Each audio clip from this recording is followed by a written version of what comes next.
Do you love the streaky effect of moving objects as they whiz by in scenes from your favorite movies and animations? This is called motion blur. It's a powerful tool that's a cornerstone of the cinematic experience because it helps convey action and movement. With NVIDIA's new 2nd-gen RTX GPUs, motion blur rendering is made much easier and more accurate. Not only is the new architecture up to twice as fast at ray tracing as the previous architecture, it also comes with new hardware acceleration of motion blur. Cinematic motion blur is highly desired in animations, but it's also an extremely time-intensive effect to render. That's why 3D artists often use workarounds to speed up the workflow. This method sacrifices image quality for flexibility. To create motion blur, Blender artists traditionally render masks called motion vector passes that let them achieve a motion blur effect without re-rendering the whole scene. But this method is far from perfect.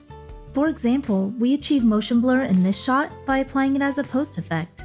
Notice how the environment seems to repeat as it pulls back in space, making the motion blur effect feel fake and disjointed. You can also see some hard, aliased edges and ghosting around the ship that don't look quite right.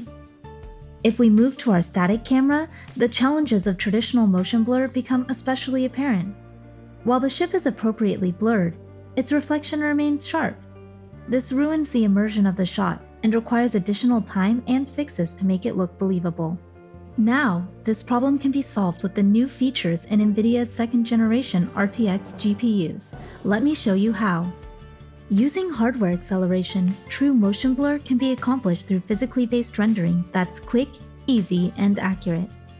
This current architecture can accelerate motion blur rendering by up to 5 times over previous generations.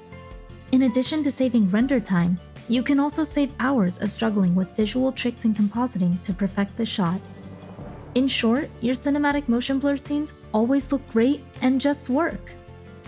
With faster RT cores and hardware-accelerated motion blur, NVIDIA's 2nd-generation RTX GPUs deliver unmatched interactivity and speed to renderers like Cycles in Blender. So artists have the freedom to take control of their visualizations and effortlessly produce their greatest work.